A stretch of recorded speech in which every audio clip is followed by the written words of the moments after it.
This is Cornbread's review. Hey, this is Cornbread's review. This is Cornbread's review. Talk about the hottest movies, old and new. Cinema breakdown, grasping the truth. No acting, I leave that for the cast and the crew. The capture the cool, not theatrical goose. So you better be direct or you have to produce something to break in like last minute news and keep quiet when the real boy Matt and they rules. Woo.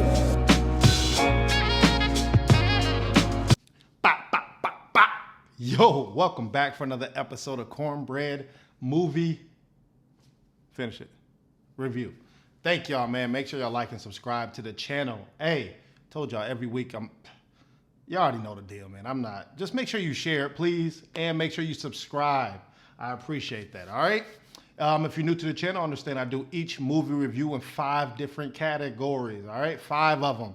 5, it spits out a Cornbread movie review, and then I'm not gonna leave y'all without a forgotten movie, man. Come on, y'all know how I play with this, man. All right, y'all ready? Let's say for this movie, they have to bring back a classic, man. Come on, man. 90s babies. They have to bring this back, and I'm talking about House Party. Yes, House Party is out now, ladies and gentlemen. It is rated R and is in theaters, all right? I know y'all been waiting for this. I know some of y'all on the borderline, should I see it, should I not see it? But hey, you know, Cornbread got your back, all right? First category is acting. Who is in this movie? You have Jacob Latimore. Now, for me, Jacob Latimore, bro, you typecasted, bro. Every movie I see you in, you got a daughter, you almost a deadbeat, you're always looking for cash. It's like every movie. Come on, man, we got to get you some better roles. You got to switch it up. One time, try being an entrepreneur, right? A creator. Or another one, be homeless. Shit, like you don't succeed, man. Just become homeless, and then let me see how your acting is, man. So he's in this movie. Like I said, I've seen him in a couple of other ones, but he's playing the same character all the time.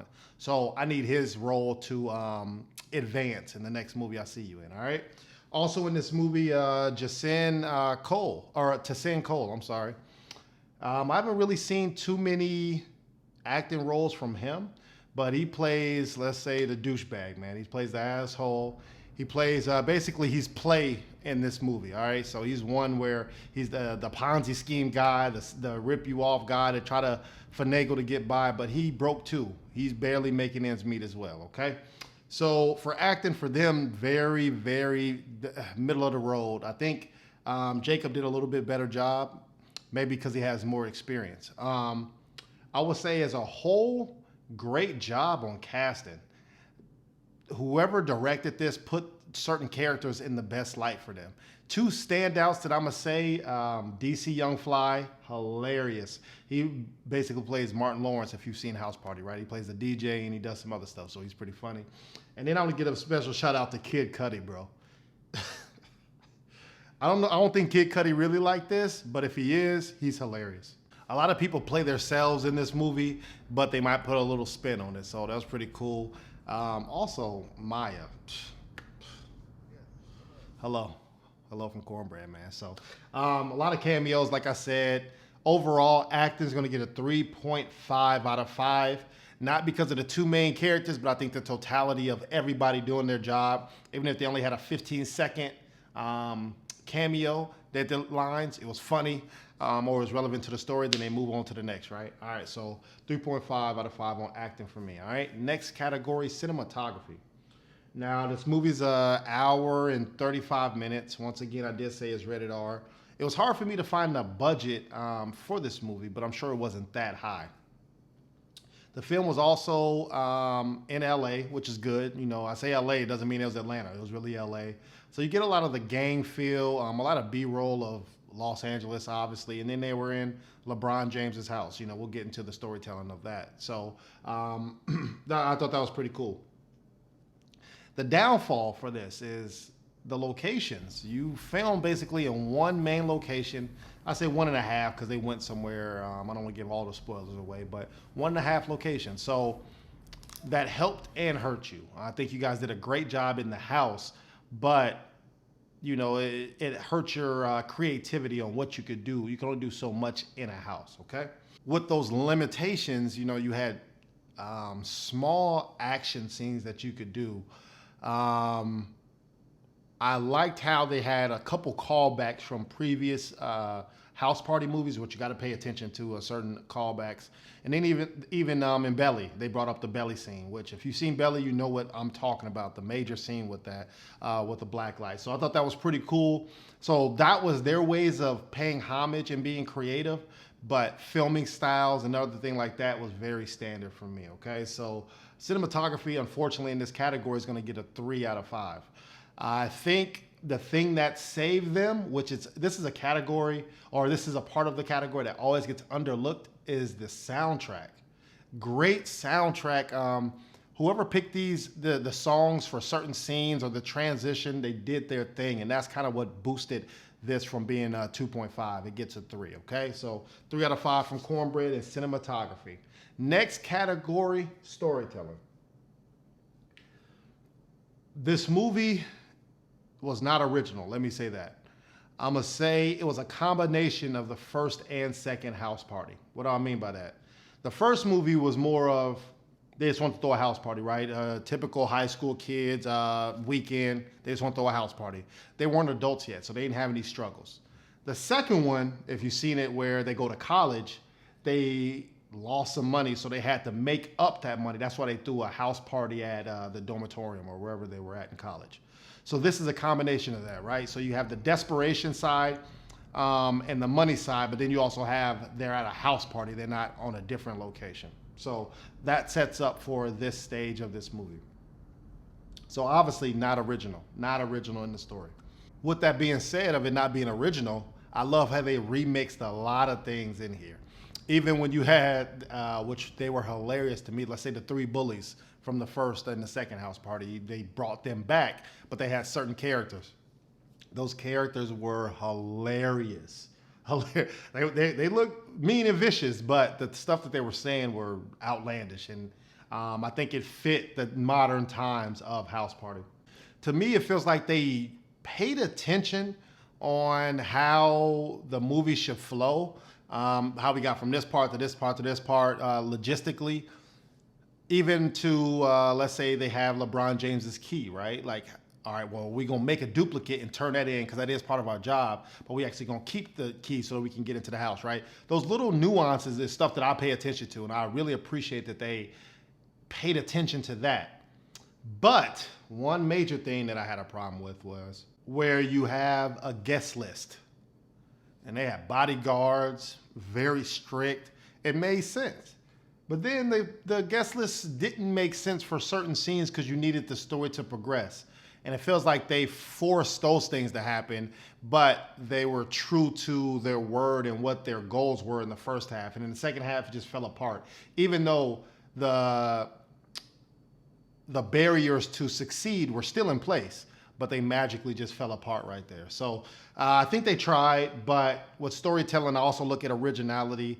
I also look at creativity. I also look at, they did remix it, but how do you make it yours? So for me, storytelling is going to get a 3 out of 5, but I'll get into more and more how I feel about these ratings, okay? Next category, did I get what I bought? Once again, this movie is a comedy.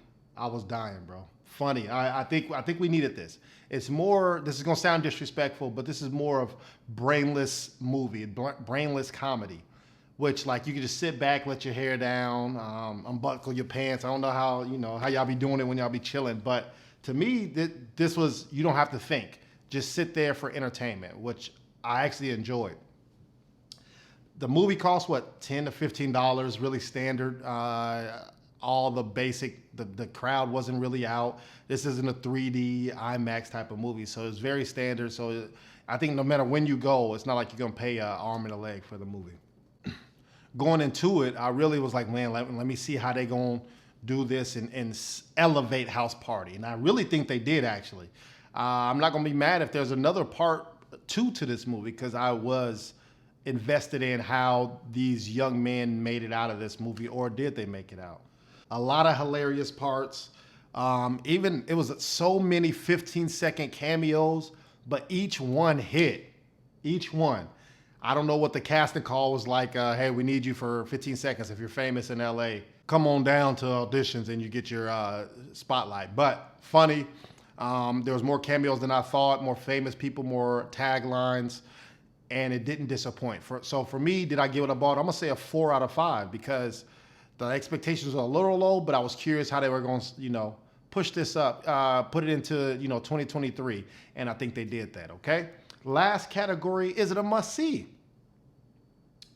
A lot of LeBron jokes, first off, so that's funny. I'm not a LeBron hater, let me get that out there, but I also enjoy the good jokes. And LeBron was even on a couple of the jokes, so that was pretty funny. He might have made a cameo, he might not, I don't know. For the 80s and 90s, baby, come on, man, that's me, I'm a millennial, baby. I felt like I had to watch it. There was no way, even though I do movie reviews, I was going to watch it regardless just because the nostalgia of the house party, let's say, saga now, because I guess this is the third one, so it's a saga. And unfortunately, how I'm talking about it and the rating it's going to get, I still feel like this movie is better than the rating that it is going to get, all right? So for me, is it a must-see? I'm going to say a 4 out of 5. But for those statistics and categories that I named, that's why I feel like it's a 4 out of 5. All right? So for me, overall, House Party receives a 3.5 out of 5. Make sure you check out my 2023 movie reviews. Come on, man. It's easy work how we do this thing, man. Once again, the rating does not mean that I did not like the movie. I just have to be fair across the board. I'm rating movies that you cannot compare. I'm trying my best to keep it structured, so that's why it gets that rating, which is pretty low. But for me, I wasn't mad when I left that theater, okay? So now we are at the forgotten segment of the movie, of the review. So what that means is this is a movie where you either forgot about, you never heard of, or you like, hey, I need to double back and watch it because he's not lying. This is a classic. This is a forgotten movie, okay? So let's play the game. Guess what movie I'm talking about? Now, this movie came out in 1991, and to me, Fast and Furious took the plot from this movie. What movie am I talking about? 1991, Fast and Furious stole this whole plot, stole the whole storyline. Y'all tell me what movie I'm talking about. You gave up? Yes? No? All right, that movie is Point Break. Come on, bro, with Keanu Reeves, stop it, and Patrick Swayze doing their thing. He was damn near Vin Diesel, and then you got Keanu Reeves playing. Damn near Paul Walker took his role. So this is more cops and robbers and infiltration and going undercover and then the extreme sports and everything like that. So if you have not seen Point Break, trust me, you will like it because this is the original Fast and Furious in my eyes. So make sure you check out Point Break. Make sure you check out House Party. And make sure you like and subscribe. Watch my other videos. Like I said, every week I'm hitting y'all with movie reviews. So let me know what you think. If you like it, share it. I love you, and I'll see you next week. All right? Peace.